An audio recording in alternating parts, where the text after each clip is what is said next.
आपका कंसेप्ट यही रहेगा। अब मैं स्टार्ट कर रहा हूं, मैं पहले थ्योरी के कुछ बात कर लूं। वैसे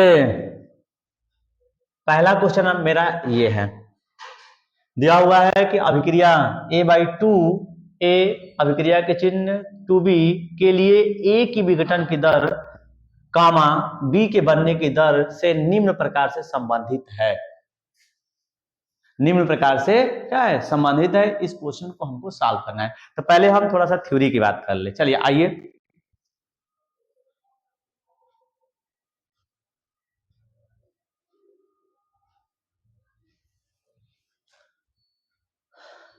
पहला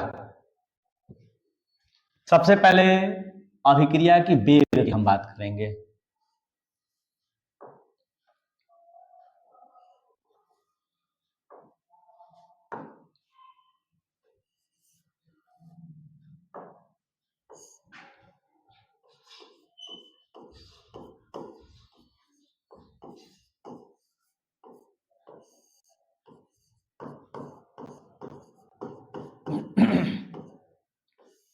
अभिक्रिया की वेग क्या होता है? तो अभिक्रिया की वेग कुछ नहीं होता है, जिस तरीके से आप फिजिक्स में पढ़े हैं दूरी परिवर्तन की दर को हम लोग वेग कहते हैं, उसी तरीके से हम यहां भी बात करेंगे और दूरी की जगह पे आप केवल सांद्रता का यूज करेंगे। जैसे मान लीजिए मेरे पास कोई अभिक्रिया है ए और ये परिवर्तित हो रही है किसमें, जितनी मात्रा इसकी घटेगी उतनी ही मात्रा इसकी क्या करेगी, बढ़ेगी। इसके घटने में जो समय लगेगा उतने ही समय इसके बढ़ने में भी लगेंगे। तो हम क्या लिख सकते हैं, दर बराबर किसकी सांद्रता में कमी या परिवर्तन, तो ए की सांद्रता में परिवर्तन लिख देंगे, ए की सांद्रता में परिवर्तन, अब बाटा में लिख देंगे समय। या तो आप इसके जगह पर यह भी लिख देंगे कि बी की सांद्रता में, बी की सांद्रता में परिवर्तन, अब बाटा में क्या लिख दीजिएगा, समय। ये मेरा अभिक्रिया की वेग है। चाहे एक में जितने परिवर्तन आएंगे उस परिवर्तन को ऊपर रखेंगे, कितना समय लगा उसे डिवाइड करेंगे, बी की सांद्रता में कितने परिवर्तन हुए हैं और समय कितना लगा है, इन दोनों की रेशियो को ही हम लोग किसके नाम जानेंगे, अभिक्रिया की वेग या अभिक्रिया की दर कहते हैं। आप समझ लीजिए, यहां पे हम लोग फिजिक्स में पढ़े होंगे क्या, दूरी रखे होंगे, उस दूरी को तय करने में कितना समय लगा होगा उसको हम लोग दर या वेग के नाम से जानते होंगे। यहां पे भी दूरी या क्या रखे होंगे, दूरी रखा गया होगा, उस दूरी को तय करने में जो समय लगा होगा उस समय को हम लोग क्या बोलेंगे, वेग बोल रहे होंगे। हम परिभाषा लिखेंगे क्या, इकाई समय अंतराल में, इकाई समय अंतराल में अभिकारक या उत्पाद की सांद्रता में हुए परिवर्तन की दर को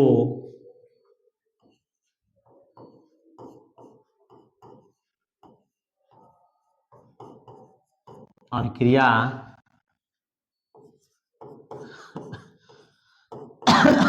की वेग कहते हैं। चेक कर सकते हैं, कोई अभिक्रिया दिया हुआ है, उसके दर अगर निकालना है तो अभिकारक की सांद्रता कितने परिवर्तन हुए हैं, उसमें कितना समय लगा है, और बी की अभिकारक बी की सांद्रता में कितने परिवर्तन हुए, मतलब उत्पाद की सांद्रता में कितने परिवर्तन हुए हैं, उस परिवर्तन में कितने समय लगे हैं, इन दोनों के अनुपात को हम लोग क्या बोलते हैं, अभिक्रिया की वेग बोलते हैं। आप इसको इस तरीके से भी लिख सकते हैं, आर। अगर इसके लिए परिवर्तन लिखना होगा तो आप लिख सकते हैं ए में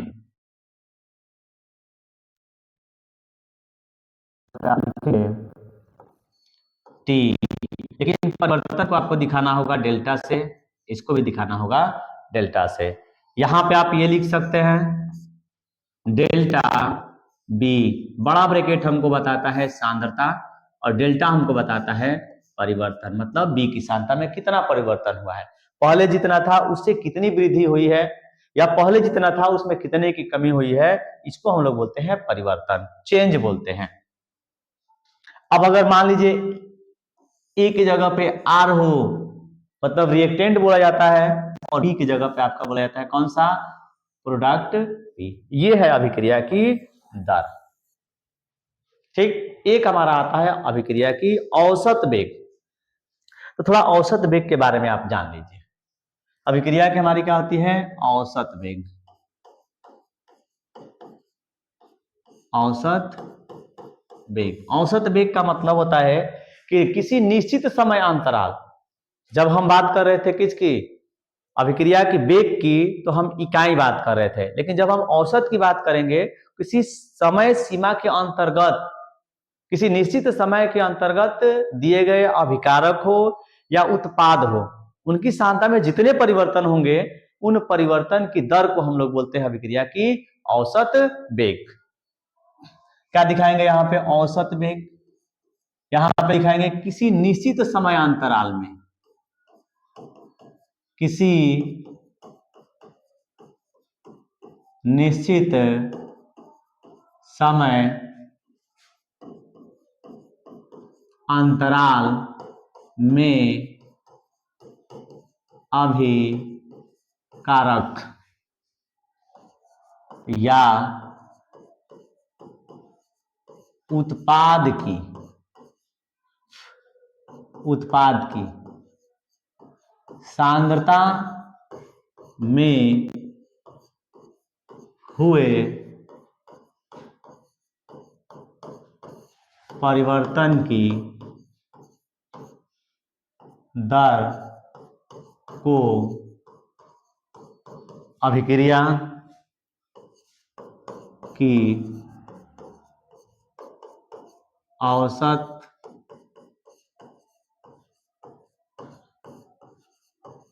वेग कहते हैं।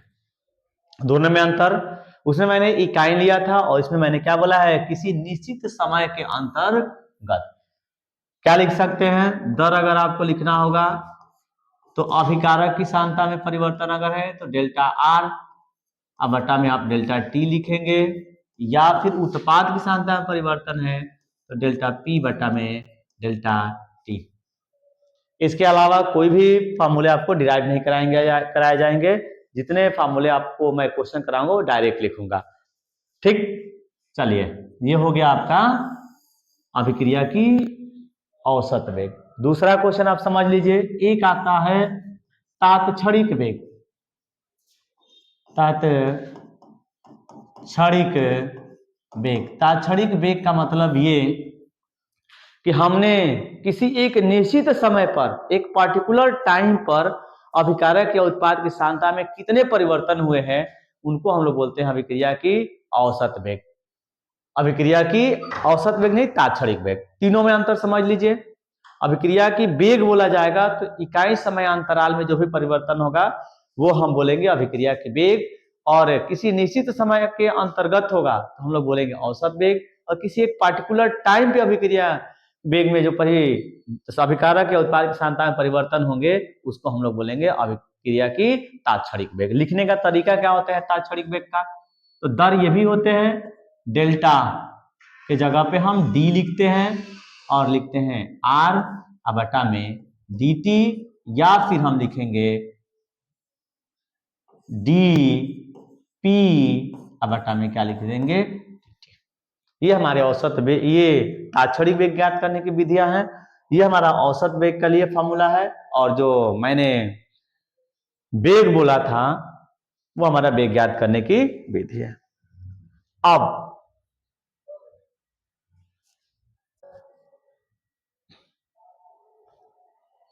क्वेश्चन थोड़ा देखा जाए। सबसे पहले आप जान लीजिए औसत वेग ज्ञात करना। औसत वेग का मतलब होता है किसी एक पार्टिकुलर के लिए नहीं, सब में हमारा क्या हो, बराबर हो। मैंने दिए गए कोई अभिक्रिया होगी, उस अभिक्रिया में जितने अभिकारक और उत्पाद होंगे उन सभी की दर एक बराबर नहीं होगा, लेकिन हम न्यूमेरिकली मान ज्ञात करने के लिए हम उसको मान लेंगे कि उस सभी दिए गए अभिकारक या उत्पाद की जो वेग है वो बराबर है। सब में क्या हो रहा है, बराबर परिवर्तन हो रहा है। हम ये न्यूमेरिकली वैल्यू कैलकुलेट करने के लिए निकालेंगे, बाकी के लिए आपका इक्वल होता नहीं है। लिखेंगे कैसे, जैसे मेरे पास ए बी सी और ये डी है। अगर मुझे दर लिखना होगा तो सबसे पहले आप लिखिए, डेल्टा लगा के लिखिए, डेल्टा ए बटा में डेल्टा टी। ऐसे ही डेल्टा बी बटा में डेल्टा टी बराबर डेल्टा सी डेल्टा टी और डेल्टा डी बटा में डेल्टा। ये औसत वेग ज्ञात करने के हमारे क्या है, फार्मूले हैं। अब ध्यान रखिएगा, जो भी हमारे अभिकारक होंगे वो समय के साथ कम होगा और उत्पाद हमारा क्या होगा, समय के साथ बढ़ेगा। ठीक, अभिकारक हमारे समय के साथ घटेंगे और उत्पाद हमारा समय के साथ बढ़ेगा। वैसे ही अगर मान लीजिए किसी के सामने नंबर लिखा होगा n1 a plus n2 b और m1 c plus m2 d दिया हूं। इसके लिए अगर हम दर लिखेंगे तो लिखेंगे क्या, डेल्टा ए बटा में डेल्टा टी। दर बराबर आप लिखेंगे, इसको लिख दीजिएगा डेल्टा बी बटा में delta T equal delta C बटा में डेल्टा टी डेल्टा डी बटा में डेल्टा। समय के साथ ये क्या करेगा, घटेगा, तो इसमें माइनस लगाएंगे, इसमें भी माइनस लगाएंगे, इसमें प्लस और इसमें प्लस। ध्यान ये रखना है कि दिए गए अभिकारक या दिए गए जो भी हमारे पास उत्पाद होंगे उसके सामने जो नंबर लिखे गए होंगे उसको से क्या करना होगा, डिवाइड करना होगा। तो इसके सामने लिख देंगे 1 बटा में n1, इसके सामने लिखेंगे 1 बटा में n2, इसके सामने लिखेंगे 1 बटा में m1 और इसके सामने लिखेंगे 1 बटा में क्या, यह अभिक्रिया की वेग हम क्या कर सकते हैं, ज्ञात कर सकते हैं। चलिए क्वेश्चन चला जाए। पहला क्वेश्चन है कि दिए गए अभिक्रिया में a/2a अभिक्रिया के चिन्ह 2b के लिए a की सांद्रता, a की सांद्रता a की विघटन की दर b के बनने की दर से किस प्रकार से संबंधित है। तो सबसे पहले आपको क्या लिखना होगा, दर। दर लिखेंगे तो सबसे पहले आपको लिखना होगा डेल्टा ए बटा में डेल्टा टी बराबर डेल्टा बी बटा में डेल्टा टी। दोनों में संबंध बताने हैं। अब बताइए इसके सामने कितने नंबर लिखे गए हैं, 1 बटा में 2, 1 बटा में 1 बटा में 2। इसके सामने कितने लिखे गए हैं, 1 बटा में 2, 1 बटा में 2 हो गया। ये ऊपर जब जाएगा तो लिख देंगे क्या, 2 डेल्टा ए बटा में डेल्टा टी बराबर, इसको लिख दीजिएगा 1 बटा में 2 डेल्टा बी बटा में डेल्टा टी। इसको मैंने क्या किया है, हटा दिया, इसलिए कि ये दोनों क्या है, बराबर है। हमको लिखना क्या है, दोनों में संबंध बताना है। और दोनों में संबंध बताना है तो यहाँ पे आप क्या कर सकते हैं, 2 को यहाँ पे गुणा कर लीजिए। 2 से गुणा कर लेंगे तो हो जाएगा 4 डेल्टा ए बटा में डेल्टा टी बराबर लिखेंगे डेल्टा बी बटा में क्या, डेल्टा टी। ये दोनों में हमारा क्या है, संबंध है। और इसे न्यूमेरिकल देना होगा, ए की सांता में बी की सांता में परिवर्तन होने में कुछ समय लगे होंगे, उन सबकी वैल्यू यहाँ पे क्या करिएगा, पुटअप कर दीजिएगा, जो भी हमारा होगा वो ऑप्शन आंसर आ जाएगा। जो भी पूछेगा रिलेट कर लीजिएगा। दूसरा क्वेश्चन दिया हुआ है कि प्रथम कोटि की अभिक्रिया के वेग स्थिरांक की इकाई ज्ञात कीजिए। ये द्वितीय नहीं है, ये हमारा क्या है, प्रथम है। प्रथम कोटि की अभिक्रिया के वेग स्थिरांक की इकाई ज्ञात करना है। तो प्रथम कोटि की अभिक्रिया का फॉर्मूला होता है K बराबर 2.303 बटा में T होते हैं log A बटा में A माइनस एक्स।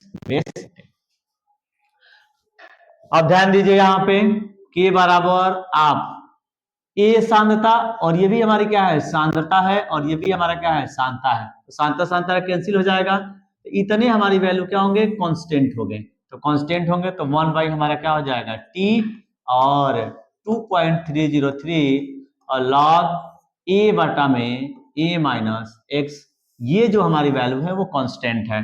तो K बराबर आप क्या लिख दीजिएगा, K बराबर हो जाएगा 1 बटा में T, और लिख सकते हैं 1 बटा में T को हम लोग किसके दिखाते हैं, सेकेंड से, और ये जब ऊपर जाएगा के बराबर हमारा क्या हो जाएगा, सेकेंड इनवर्स।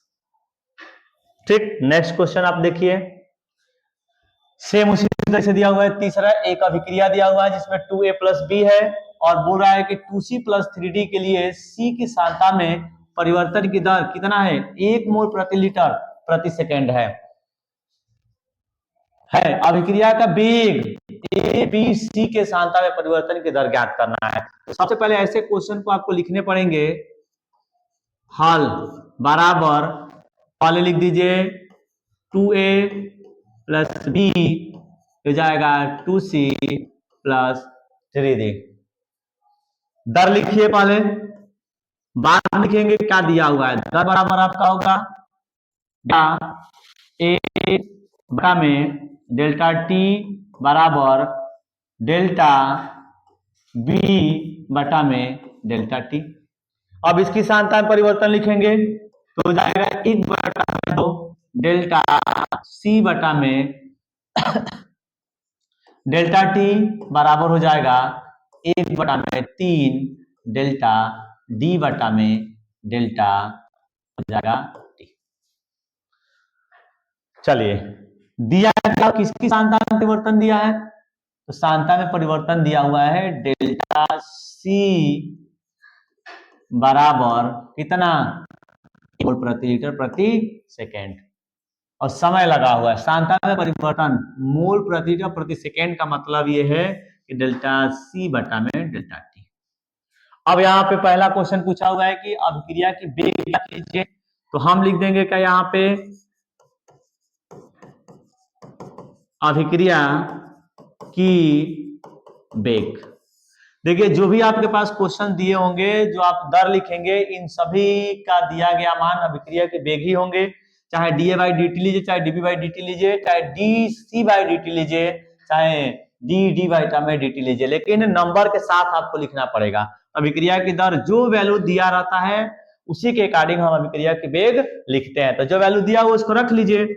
1 बटा हमारा 2 हो जाएगा, डेल्टा सी बटा में हो जाएगा डेल्टा टी। ये लिखेंगे कितना, 1 बटा 2, और डेल्टा सी बटा में डेल्टा टी का मान दिया हुआ है 1, तो 1 लिख देंगे।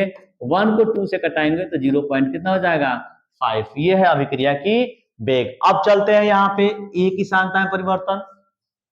जिसकी भी सांद्रता निकालना है उसको जो भी दिया होगा उसके साथ हम क्या कर लेंगे, रिलेट कर लेंगे। तो देखिए ए को किसके साथ करिए, ए और सी को एक साथ लीजिए।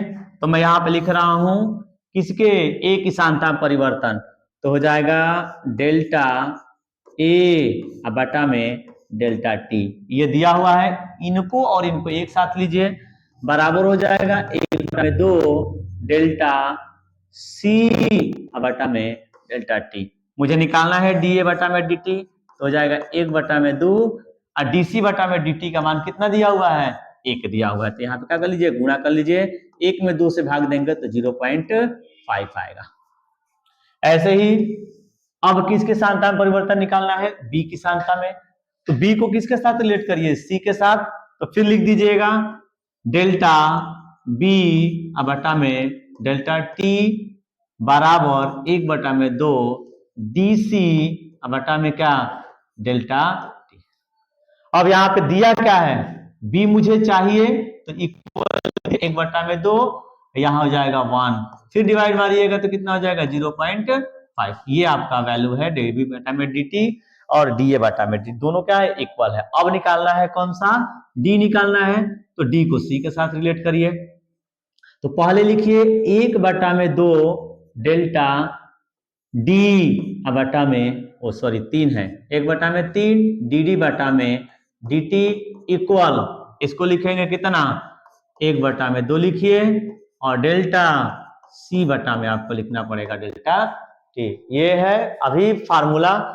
मान पुटअप करिए, हमको चाहिए डेल्टा डी बटा में डेल्टा टी, तो इसमें 3 से गुणा इधर करेंगे तो 3 बटा हो जाएगा 2, और यहाँ डीसी बटा में डीटी का मान दिया हुआ है कितना, 1, इसको डिवाइड मारेंगे तो 1.5 मोल प्रति लीटर हुआ। इस तरीके से हम लोग ए बी सी चाहे जिसकी भी वैल्यू निकालना होता है हम आसानी से निकाल पाएंगे।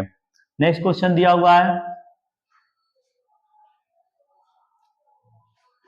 यदि अभिक्रिया 2N2O5 अभिक्रिया के चिन्ह 2NO2, मतलब वो ये लिखा हुआ है N2O5 दिया है, अभिक्रिया के चिन्ह 2NO2 प्लस 1/2 O2 के लिए DA बटा में DT का मान कितना दिया है, इतना दिया है। DNO2 बटा में DT का मान दिया हुआ है, ये दिया हुआ है।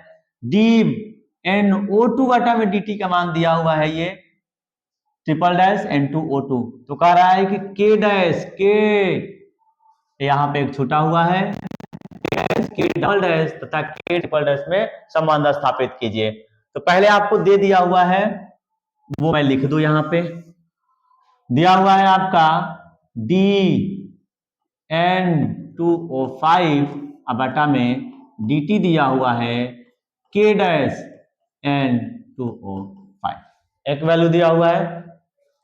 दूसरा आपका दिया हुआ है DNO2 बटा में DT दिया हुआ है K डैश N2O5, देखिए यहां दिया हुआ है।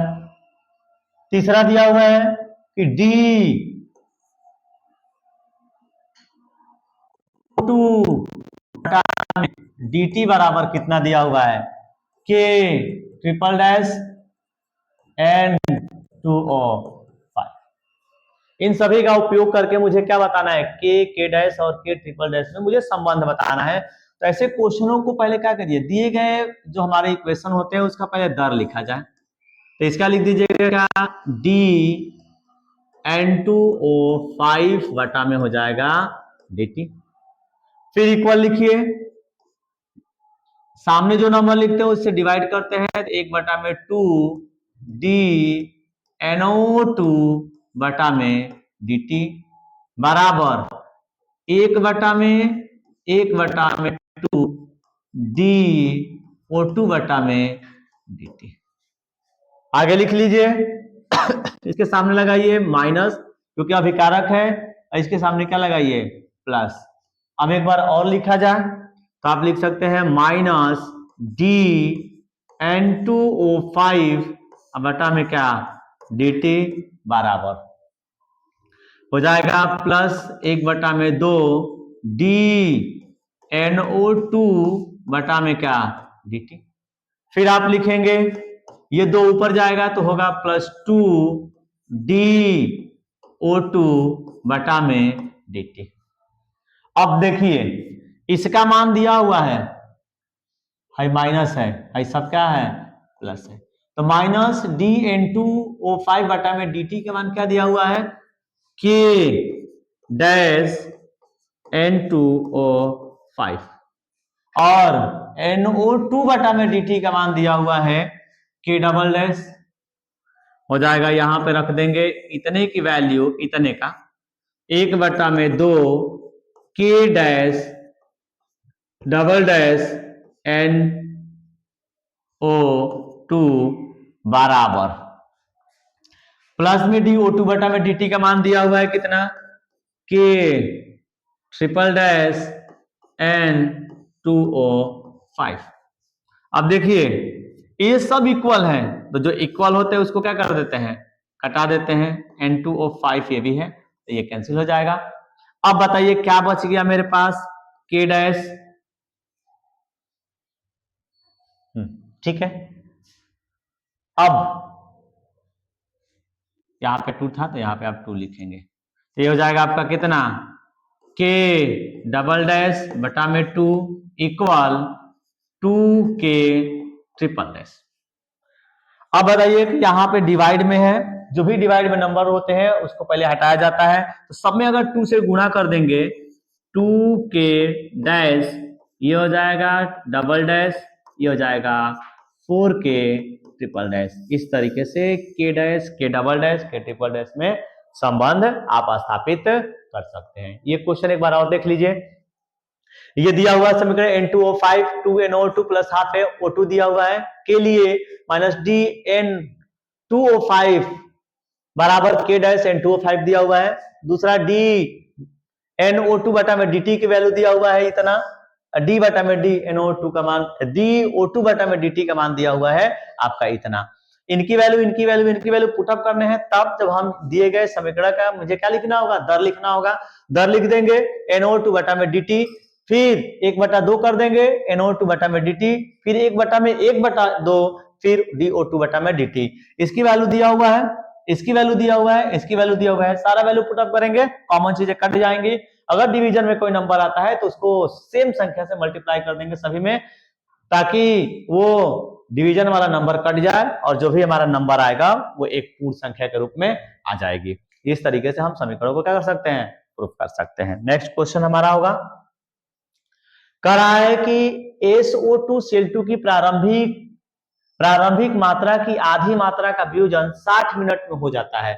यदि यह अभिक्रिया प्रथम कोटि की हो तो वेग स्थिरांक की गणना कीजिए। तो प्रथम कोटि की अभिक्रिया का फार्मूला पहले आपका होता है K बराबर 2.303 बटा में T लॉग होता है आपका क्या, A बटा में A माइनस X, ये होगा बेस 10। ये फार्मूला पहले देख लीजिए, ये हमारा अभिकारक है, रिएक्टेंट, और ये हमारा क्या है, प्रोडक्ट है। T बराबर 0 पे ये प्रारंभ में A था और X बराबर क्या था, 0 था। T बराबर किसी समय पर इनकी मात्रा बन गई X, ये कुछ नहीं था, ये हमारा क्या था, 0 था, और कुछ समय बाद बन गया क्या, X, तो बची हुई मात्रा कितनी हो गई, A माइनस एक्स। इस फार्मूले से वो निकाल करके रखा गया है। अब हमसे क्वेश्चन इससे बोला गया है कि ये हमारा लिया गया है कोई SO2 Cl2 और बन जाएगा यहाँ पे हमारा क्या, प्रोडक्ट, कुछ भी बने प्रोडक्ट। यहाँ पे हमारा कितने दिया है, T बराबर 0 पे आप मान लीजिए कि A बराबर कितना था, 100 था। A बराबर था कितना, 100, और ये X बराबर क्या था, 0 था। कह रहा है कि T बराबर कितने समय पे, T बराबर 60 मिनट में, T बराबर 60 मिनट में कह रहा है कि यदि यह वियोजन क्या बोला है, यहां से SO2 Cl2 की प्रारंभिक मात्रा की आधी मात्रा वियोजन 60 मिनट में हो तो क्या निकाल करके बताना है, अभिक्रिया की वेग स्थिरांक, तब जब यह अभिक्रिया किस कोटि का हो, प्रथम कोटि का हो। तो आप प्रथम कोटि के फार्मूला वो जानते हैं, और हमारे पास प्रारंभ में ये लिया गया है, A बराबर 100 मान लीजिए, और उस समय मेरा बना हुआ कुछ भी मात्रा नहीं था, इसलिए हम X बराबर क्या मान लेंगे, 0 मान लेंगे। ये बनी हुई मात्रा होती है। अब बची हुई मात्रा कितना बोले, आधा बच जाता है, ये बताइए कि x बराबर अपने पूर्णांक का आधा बना हुआ होगा 50, तभी ना यहाँ पे बचेगा a माइनस एक्स बराबर क्या 50। 100 का आधा आप लेके चलेंगे तो 50, यहाँ पे बोला है कितनी मात्रा, आधा मात्रा। तो इसकी वैल्यू आप यहाँ पे पुटअप करिए तो k बराबर आपका हो जाएगा 2.303 बटा में t की वैल्यू दिया हुआ है 60 और a की जगह पे आप रख दीजिए कितना 100, बेस में लॉग यहाँ पे लिखेगा, बेस में 10, 100 और 100 में से कितना घटाइएगा 50 घटा दीजिएगा तो ये आपका आ जाएगा क्या k बराबर 2.303 बटा में 60, ये हो जाएगा कितना log बेस 10। ये 100 में से 50 घटाएंगे और 50 से भागा देंगे 100 में तो हो जाएगा क्या 2 और log 2 की वैल्यू होती है 0.303।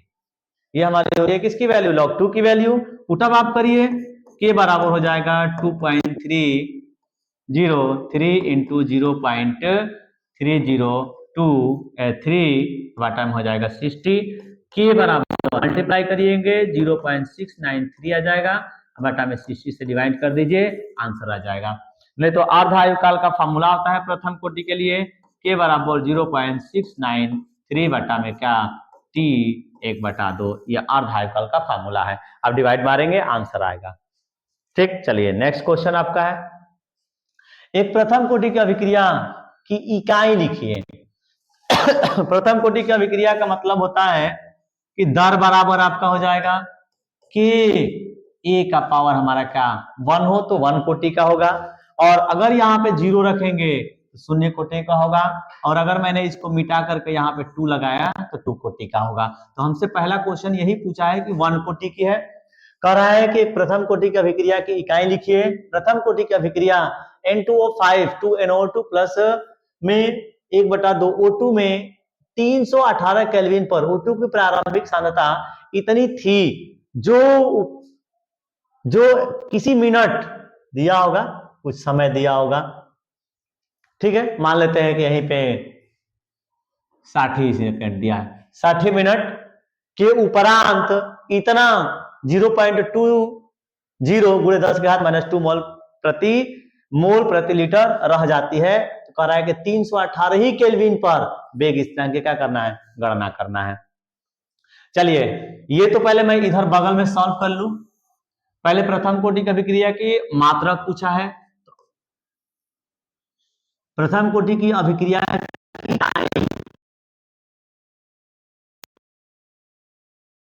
दर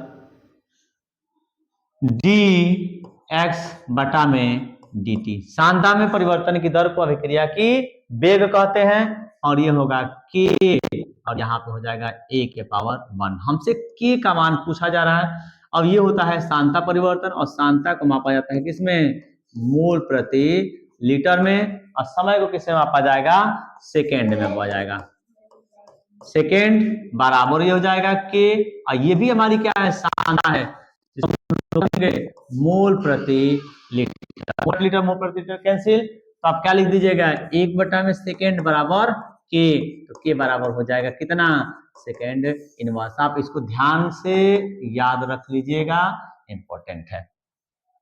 अब क्वेश्चन पे आते हैं। क्वेश्चन सॉल्व करने का पहले तरीका समझ लीजिए। ये हमारा होता है रिएक्टेंट, ये होता है हमारा क्या, प्रोडक्ट। t बराबर 0 पर ये a था और ये 0 था, जबकि उसने बोला है कि a बराबर कितनी है, N2O5, तो मैंने उसको मान लिया कि ये रिएक्टेंट प्रोडक्ट है। प्रारंभिक सांद्रता कितनी थी NO2 की, तो NO2 की प्रारंभिक सांद्रता थी 0.60 इंटू 10⁻⁻2 मोल प्रति लीटर थी, और x बराबर क्या था, 0 था। करा है कि 60 मिनट के उपरांत, तो आप t बराबर कितना, t बराबर आप ले लीजिए 60 मिनट के उपरांत कितना, 0.20 गुणे 10⁻⁻2 मोल प्रति लीटर रह जाता है। कितना रह जाता है, इसकी वैल्यू रह जाती है 0.2 इंटू 10⁻⁻2। ये किसकी वैल्यू होती है? बची हुई मात्रा को हम लोग क्या दिखाते हैं? a minus x. मतलब अगर x की मात्रा इसमें से घटा दीजिए तो जो मात्रा मेरे पास आता है वो बची हुई मात्रा होती है। अगर वो आपको x चाहिए तो इसको इसमें से घटा दीजिए, इसको घटा देंगे तो ये प्राप्त हो जाएगा। खैर मुझे उसकी जरूरत नहीं है। हम जानते हैं कि प्रथम कोटि की अभिक्रिया होती है 2.303 बटा में t और log होता है आपका क्या 10 और a बटा में a माइनस एक्स। फॉर्मूला दिखा हुआ है 2.303 बटा में 60 रख लीजिएगा। मिनट में ही आंसर लेकर के आइएगा, मोल प्रति लीटर प्रति मिनट में आएंगे। और आपका ए की वैल्यू दिया हुआ है कितना? ये हो जाएगा आपका क्या 0.6 और a माइनस एक्स की मात्रा कितनी है 0.2 और ये है 10 के घात -2 और यहां भी कितने हैं 10 के घात -2। ये 2 से 2 कैंसिल, घात और पॉइंट से पॉइंट कैंसिल, तो आपके पास बचेंगे 2.303 बटा में 60 लॉग आपका हो जाएगा बेस 10 और 2 में भागा देंगे 6 से तो आ जाएगा लॉग 10 क्योंकि पॉइंट पॉइंट कैंसिल हो जाएगा। अब बताइए लॉग 3 की वैल्यू आपको दिया हुआ है, यहाँ लॉग की वैल्यू पुटअप करिए और आंसर निकालिए, जो भी आंसर आएगा वो आपका करेक्ट होगा। नेक्स्ट क्वेश्चन, चलिए नेक्स्ट क्वेश्चन आपका 7 नंबर है कि प्रथम कोटि की अभिक्रिया के लिए वेग स्थिरांक 60 सेकेंड इनवर्स है। अभिक्रिया को अपनी प्रारंभिक सांद्रता के 1/16वां भाग रह जाने में कितना समय लगेगा। दूसरा क्वेश्चन आपका दिया हुआ है एक प्रथम कोटि की अभिक्रिया में 30% वियोजन होने में 40 मिनट लगते हैं, तो बताइए कि उनका अर्ध आयुकाल कितना होगा। तो पहला क्वेश्चन हम 2 भागों बांट दें, ये होगा आपका दूसरा नंबर क्वेश्चन और ये आपका होगा प्रथम नंबर क्वेश्चन। ये है आपका एक रिएक्टेंट और एक आपका हो जाएगा प्रोडक्ट। प्रारंभ में आप मान लीजिए ये A है, t बराबर 0 पे, ये t बराबर 0 पे 0 था। किसी समय t क्या बोल दिया हुआ है कि प्रथम कोटि की अभिक्रिया के लिए वेग स्थिरांक इतना दिया हुआ है, तो अभिक्रिया को अपनी प्रारंभिक सांद्रता के 1/16वां भाग रह जाने में कितना समय लगेगा। तो रह जाने का मतलब हो जाएगा t बराबर आपका क्वेश्चन मार्क रह जाने में, तो ये आपका x होगा और ये हो जाएगा a माइनस एक्स प्रारंभिक मात्रा का 16वां भाग a गुणे 1/16। ये प्रारंभिक मात्रा का कितना बोल रहा है 16 बची हुई है। हाँ, प्रारंभिक जो बची हुई मात्रा है कह रहा है कि 1/16वां भाग रह जाने में कितना समय लगेगा। तो प्रारंभिक मात्रा का कितना 1/16वां भाग रह जाने में। अब बताइए कि हम जानते हैं कि k बराबर होता है 2.303 अब बटा में होता है क्या t और log होते हैं आपके बेस 10 और होता है a बटा में a माइनस एक्स। ये है आपका प्रथम कोटि का और खूब पूछेगा प्रथम कोटि का अभिक्रिया 2.303 बटा में कितना बोला है t आपसे पूछा है कि हमको निकाल के बता दीजिएगा, मैं अभी निकाल रहा हूं। ये आपका हो जाएगा a। अब बोलिए a माइनस ए की वैल्यू, x की वैल्यू दिया हुआ है 1 बटा में कितना 16, a से a कैंसिल हो जाएगा, ये हो जाएगा आपका k बराबर आप लिखेंगे कितना 2.303 बटा में t, ये हो जाएगा log, ये ऊपर चला जाएगा तो हो जाएगा 16। ये कितना हो जाएगा 16 हो जाएगा। इसकी वैल्यू दिया हुआ है, ये हो जाएगा आपका 16, ये हो जाएगा 2.303 बटा में t log 16 को आप लिख सकते हैं 2 के पावर 4। यहां देख लीजिए, आप इसको इधर लेके चले जाइए तो लिख देंगे क्या t बराबर हो जाएगा 2.303 बटा में कितना 60 और ये हो जाएगा log 2 के पावर 4। log प्रॉपर्टी आप जानते हैं कि log a के पावर अगर b हो तो ये b आप आगे लिखते हैं, तो लिखते हैं क्या b log a। लेके चले आइए, t बराबर हो जाएगा 2.303 बटा में 16, ये आगे आएगा तो 4 हो जाएगा, और log हो जाएगा बेस 10 2, log 2 की वैल्यू कितनी होती है, ये हो जाएगा 2.303 इंटू 4, log 2 की वैल्यू होती है 0.303, अब टाइम हो जाएगा 60। अब आप गुणा भागा करिए, समय आप निकाल लेंगे। दूसरा नंबर क्वेश्चन आपका दिया हुआ है, एक प्रथम कोटि की अभिक्रिया में 30% वियोजन होने में 40 मिनट का समय लगता है। बहुत अच्छा, एक प्रथम कोटि की अभिक्रिया है जो रिएक्टेंट है और एक क्या है, प्रोडक्ट है। ए की वैल्यू दिया हुआ है 100 मान लीजिए अपने से, ये तब जब अभिक्रिया शुरू नहीं हुई थी। कराएगी 100 थी, ये था क्या 0। कराएगे टी बराबर कितना 40 मिनट में अभिक्रिया कितना परसेंट पूर्ण हो जाती है, 30% पूर्ण हो जाती है। तो 30% पूर्ण होने का मतलब होता है कि x बराबर आपका 30। तो बताइए यहाँ पे a माइनस एक्स की वैल्यू तब कितनी बचेगी, 30 जब आप घटा देंगे 100 में से तो बच जाएगा कितना 70। अब आगे चला जाए, एक फॉर्मूला आप लिखिए, k बराबर होता है, यही प्रथम कोटि की अभिक्रिया का फॉर्मूला लगाएंगे यहां से, तो लिखेंगे क्या, k बराबर 2.303 बटा में t लॉग होगा बेस 10, क्या लिख दीजिएगा, a बटा में a माइनस एक्स। k की वैल्यू आपका दिया हुआ है, k की वैल्यू नहीं दिया है, इक्वेशन 1 2 मानेंगे, 2.303 बटा में t आपका कितना दिया हुआ है 40 मिनट, तो आप 40 रख लीजिए, लॉग हो जाएगा आपका बेस 10 और a की वैल्यू आप रखिए कितना 100, अब बटा में 100 में से कितने को घटाने हैं, कई परसेंट वियोजन पूर्ण होता है, तो लिख दीजिएगा कितना -30। ये लिखिएगा आप, k बराबर 2.303 बटा में 4 और लॉग कितना, ये हो जाएगा आपका 100 बटा में हो जाएगा 70, कैंसिल, तो आप लिख दीजिएगा k बराबर 2.303 बटा में 4 और लॉग बेस 10 और log 10/7, इसका मान दिया होगा, कुछ अभी सॉल्व कर लेंगे। अब देखिए क्या पूछा हुआ है, कितने परसेंट, टी हाफ होने में कितना समय लगेगा, तो जहां पे 30% हुआ है वहां पे आप कितना रखेंगे, 50% रखेंगे, तब आप लिखेंगे क्या, k बराबर 2.303 बटा में t और log आपका हो जाएगा बेस 10 और क्या लिख दीजिएगा 100 बटा में 100 में से 50 गया कितना 50, ये कैंसिल हो जाएगा और कैंसिल हो जाएगा तो लिखा जाएगा 2.303 बटा में t और log बेस 10, यह आ जाए कितना 2। इसको मान लीजिए समीकरण नंबर कितना 1, इसको मान लीजिए समीकरण नंबर 2। क्या कर लेंगे, लिखेंगे समीकरण 1 तथा कितने से 2 से।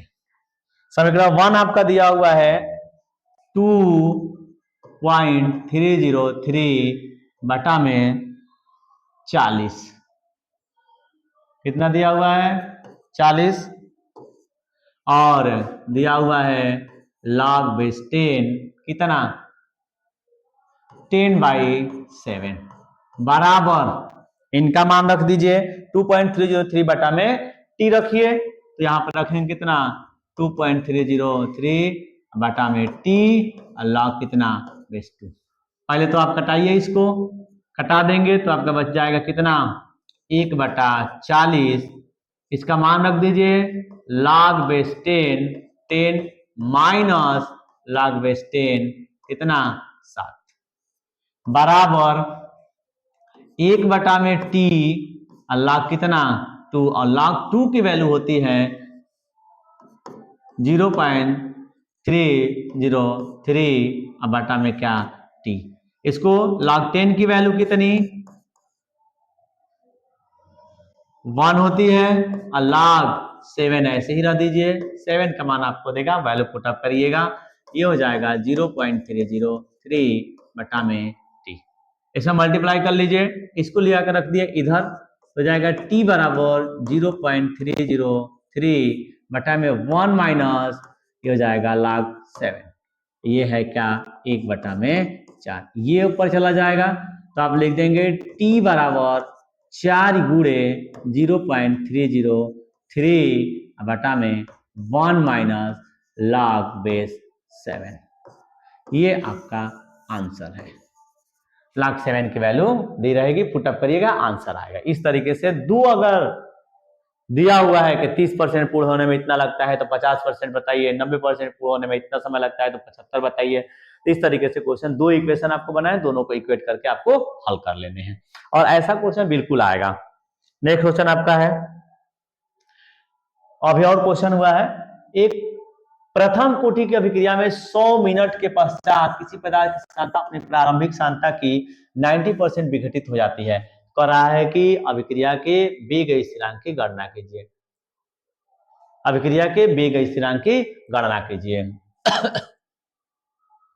ठीक, तो यही फार्मूला आप लगा सकते हैं। कह रहा है ना कि एक प्रथम कोटि की अभिक्रिया, क्या लिखा हुआ है कि एक प्रथम कह रहा है कि एक प्रथम कोटि की अभिक्रिया में 100 मिनट पश्चात किसी अभिकारक का सांद्रता अपनी प्रारंभिक सांद्रता की 90% विघटित हो जाती है, माने x बराबर 99% हो जाती है। कह रहा है कि अभिक्रिया के वेग स्थिरांक ज्ञात कीजिए। कोई वो समस्या नहीं है, आप लिखिए r इक्वल टू आप लिखिए p, a इक्वल टू आप मानिए हमेशा 100 और तो ये हो जाएगा 0। t बराबर कितने समय पर, t बराबर बोला है कि आपके 100 मिनट में ये कितना परसेंट पूर्ण हो जाते हैं, 99%। तो कितना परसेंट बचेगा, 1%। तो आप फार्मूला लगाइएगा, k बराबर हो जाएगा 2.303 बटा में t log बटा में 10 a बटा में a माइनस x। ये वैल्यू पूछ रहा है, आप t का मान रख दीजिएगा कितना 100, a इक्वल टू आप रखेंगे कितना 100 और x इक्वल टू आप रखेंगे 99, रखेंगे 1 आएगा, 10 के पावर 3 आएगा, 3 इंटू 2.303 बटा में t, वैल्यू पुटअप करिए, आंसर आएगा। चलिए, ये प्रैक्टिस के लिए था।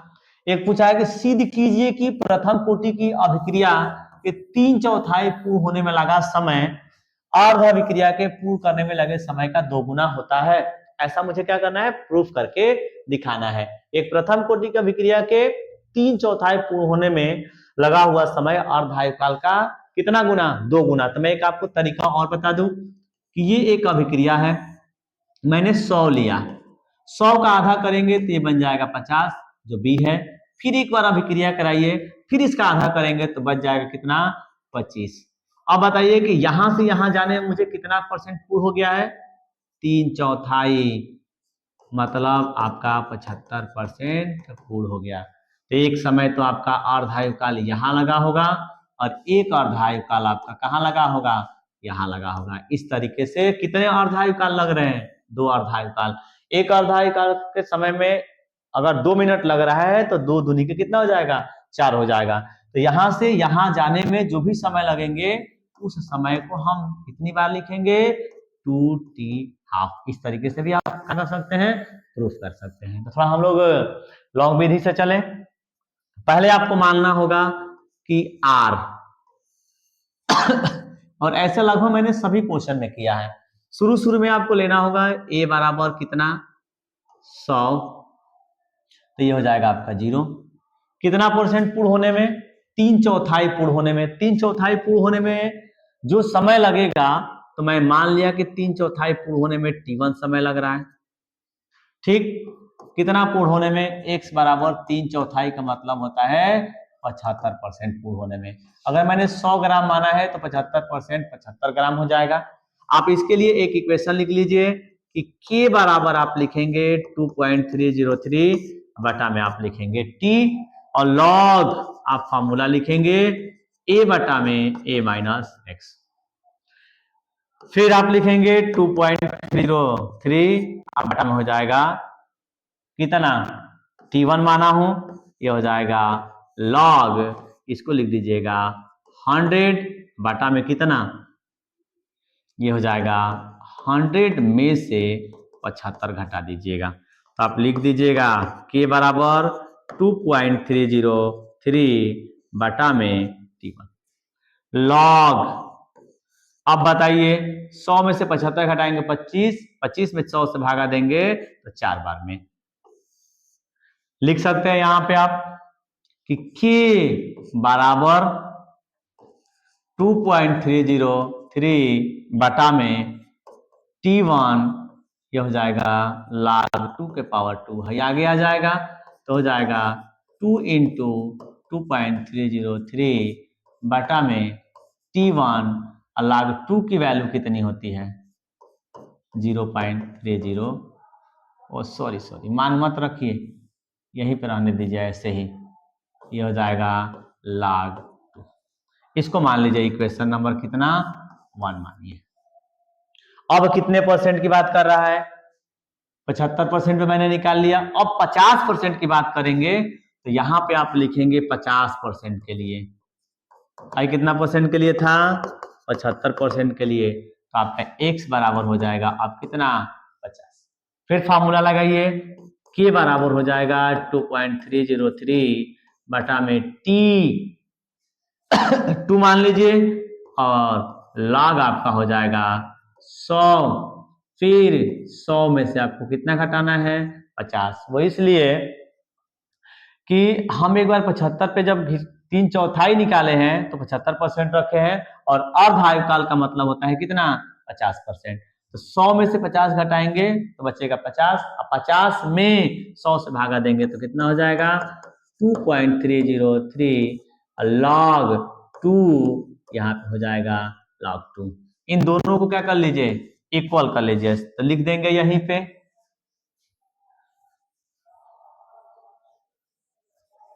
चलिए यहां पे हल करेंगे क्या, समीकरण 1 तथा 2 से। देखिए समीकरण नंबर 1 क्या है ये लिखा हुआ है, तो लिख देंगे क्या 2 इंटू 3.303 बटा में T1 log कितना 2। यहाँ पे ये 2.303 बटा में क्या लिख दीजिएगा T2, ये हो जाएगा 2.303 बटा में क्या T2 और log बेस 10 2। ये log 2 से log 2 कैंसिल, 2.303 से 2.303 कैंसिल, तो बचा 2 बटा में क्या T1 बराबर 1 बटा में T2, क्रॉस मल्टीप्लाई करिए तो T1 बराबर हो जाएगा क्या T2। ये है आपका 75% का समय और 2 गुणे कितना परसेंट का 50% का समय लगा है। मतलब जो भी 50% का समय लग रहा होगा उसमें अगर हम 2 से गुणा करेंगे तो 75% वाला आ जाएगा। इस तरीके से आपको क्या करना होगा प्रूफ करना होगा। लास्ट क्वेश्चन आप देखिए, शायद लास्ट है, ठीक लास्ट ही है। कह रहा है कि सक्रियण ऊर्जा को प्रभावित कीजिए, परिभाषित कीजिए किसी के 400 केल्विन तथा 600 केल्विन पर वेग स्थिरांक क्रमशः इतना और इतना है। तो सक्रियण ऊर्जा की क्या करना है गणना करना है, जबकि आपको दिया हुआ है 8 पॉइंट, ये पॉइंट है 8.314 किलो जूल केल्विन प्रति मोल और log 4 का मान दिया हुआ है 0.6। कोई बात नहीं है, पहले सक्रियण ऊर्जा के बारे में आप जान लीजिए। सक्रियण ऊर्जा का मतलब होता है कि अगर मैंने कोई अभिक्रिया कराया एक यहां एक यहां और दोनों के पास कुछ ना कुछ तो मिनिमम एनर्जी होगी, उस मिनिमम एनर्जी से अगर ये दोनों एक दूसरे के साथ जुड़ करके उत्पाद नहीं बन पा रहे हैं तो उन दोनों अणुओं को या दोनों मॉलिक्यूलों को अब जितने एक्स्ट्रा एनर्जी की आवश्यकता होगी जिससे वो उत्पाद बनाने के लिए सक्षम हो जाएंगे, उन दिए गए एक्स्ट्रा एनर्जी को ही हम लोग क्या बोलते हैं सक्रियण ऊर्जा। जैसे अगर हमको यहां से यहां जाने के लिए अगर 50 जूल एनर्जी की आवश्यकता हो और इसको भी यहां से यहां आने के लिए 50 जूल एनर्जी की जरूरत हो, और अगर है इसके पास तो ये यहाँ पहुंच जाएगा। और अगर इसके पास नहीं है, इसके पास 40 जूल ही है, तो हो सकता है कि वो यहीं आकर के क्या कर जाएगा, रुक जाएगा। अब वो इनको यहां से यहां जाने के लिए जितने ऊर्जा की आवश्यकता पड़ेगी, उन आवश्यक ऊर्जा को ही हम लोग किसके नाम से जानते हैं, सक्रियण ऊर्जा के नाम से जानते हैं, जिसको ई द्वारा प्रदर्शित करते हैं। ये एनर्जी जो यहां से यहां 10 जूल की आवश्यकता पड़ रही है, यही 10 जूल हमारा क्या कहला जाएगा, सक्रियण ऊर्जा। शायद आपको समझ में आ गया होगा। क्वेश्चन अब सॉल्व करते हैं। ये क्वेश्चन जो सॉल्व होगा वो आर्हेनियस इक्वेशन के माध्यम से सॉल्व होगा। और आर्हेनियस इक्वेशन हम लोग ये पढ़ते हैं कि के बराबर होता है ई के पावर माइनस ये बटा आर टी, ये हमारा होता है न्यूमेरिकल। आराम से इससे मेन फार्मूला है, आप इसको प्रूफ नहीं कर पाएंगे। परिभाषित कैसे करेंगे आर्हेनियस समीकरण को, तो वेग स्थिरांक और ताप के मध्य जो भी संबंध दर्शाने के लिए जिस इक्वेशन का हम लोग उपयोग करते हैं, या जिस इक्वेशन के माध्यम से हम लोग समझाते हैं, या जिस इक्वेशन के माध्यम से हम लोग ये दोनों में रिलेशन स्थापित करते हैं, उन्हीं को हम लोग बोलते हैं आर्हेनियस का समीकरण। अब हम लोगों को सिंगल ताप के लिए लिखना होगा तो दोनों तरफ लॉग अगर लेना होगा तब आप सॉल्व करके लिख सकते हैं। यहाँ पे लॉग के, इसको लॉग लेंगे तो माइनस ई ए, अब बटा में हो जाएगा आर टी, यहाँ पे ए होता है, सॉरी, तो लिख देंगे क्या, लॉग अगर आप लेंगे तो ये हो जाएगा A into e to the power minus ये बटा में आर टी होता है, लिख दीजिएगा क्या, लॉग के ए इंटू बी में अगर तोड़ देंगे तो आपका हो जाएगा लॉग ए प्लस लॉग बेस ये चल रहा है और ई के पावर माइनस ये बटा में क्या होता है आर टी। आगे लेके आएंगे तो हो जाएगा आपका लॉग के, रखेंगे ये हो जाएगा ए, ये सामने आएगा तो इसकी वैल्यू माइनस हो जाएगा ये बटा में आर टी, और ये दोनों समान है तो हमारा क्या हो जाएगा 1 वैल्यू। भिन्न भिन्न ताप पे लेंगे तो ये इक्वेशन आएगा लॉग K2 बटा में K1 बराबर ये बटा में 2.303 R, अब 1 बटा में क्या आएगा T1, 1 बटा में T2। एक बात ध्यान रख लीजिएगा, अगर मैंने K2 यहाँ पे ऊपर रखा तो हमको बाद में T2 ही घटाना है, और यहाँ पे अगर मैंने K1 ऊपर रख दिया तब यहाँ पे T2 में से T1 को क्या करना होगा, घटाना होगा। ठीक,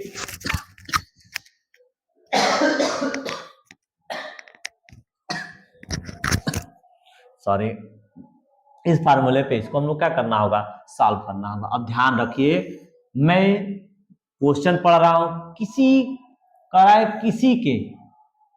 किसी अभिक्रिया के लिखा होगा 400 केल्विन पे, वेग स्थिरांक K1 हमारा है 0.0, ये बोल रहा है कि 400 केल्विन पे कितना है 0.02 है। वही अगर 600 डिग्री सेंटीग्रेड ताप कर दिया जाए, 400 से 600 डिग्री सेंटीग्रेड ताप कर दिया जाए तो ये कितना हो जाता है, 8 हो जाता है।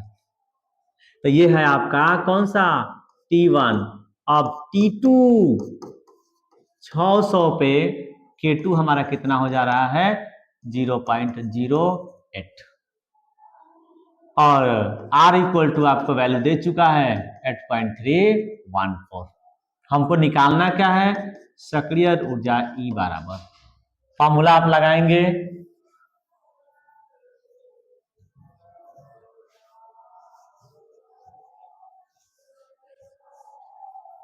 ये है आपका फॉर्मूला लॉग K2 बटा में K1 बराबर ये बटा में 2.303 R, एक बटा में आपका हो जाएगा T1 माइनस एक बटा में आपका T2।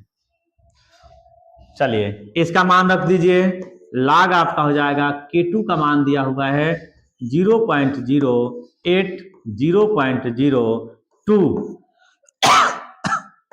बेस 10 चल रहा है, हो जाएगा ये बटा में 2.303।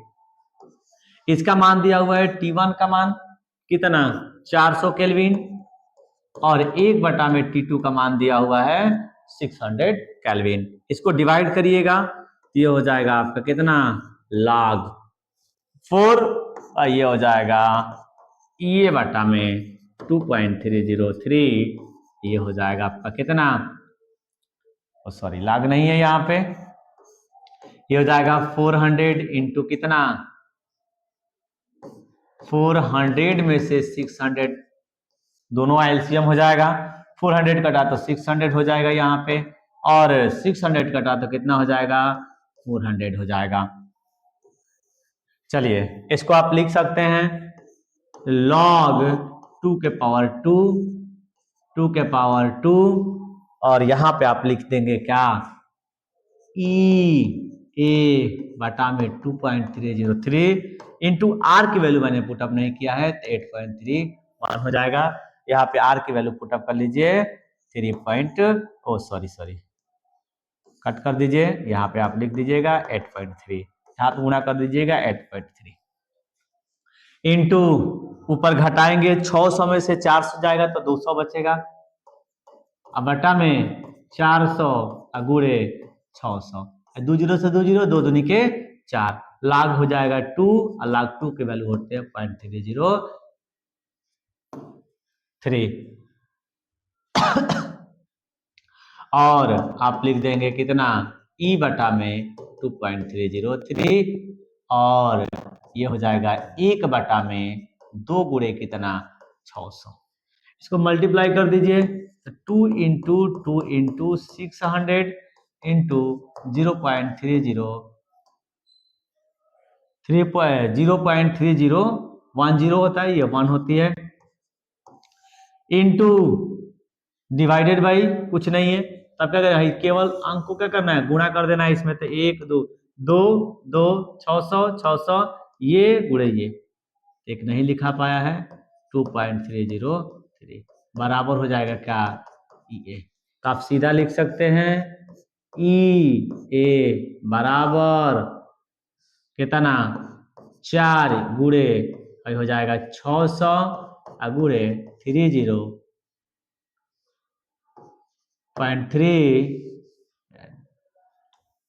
क्या जी इंटू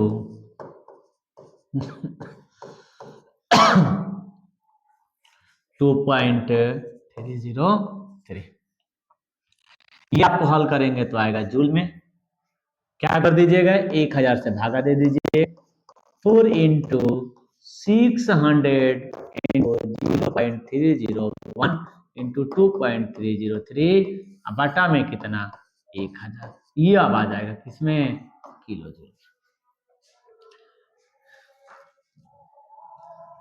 इस चैप्टर में आप इतना ही पढ़िए, जितने भी क्वेश्चंस बनेंगे इससे अधिक नहीं बनेगा, अगर हो सकता है तो आणविकता और कोटि में आपको अंतर, कोटि भी एक समझ लीजिए 1 मिनट के लिए, कोटि हमारी क्या होती है, कोटि का मतलब होता है कि अगर कोई अभिक्रिया दिया हुआ है ए और बी, ये हमारे अभिकारक है और ये हमारा उत्पाद होता है, तो वेग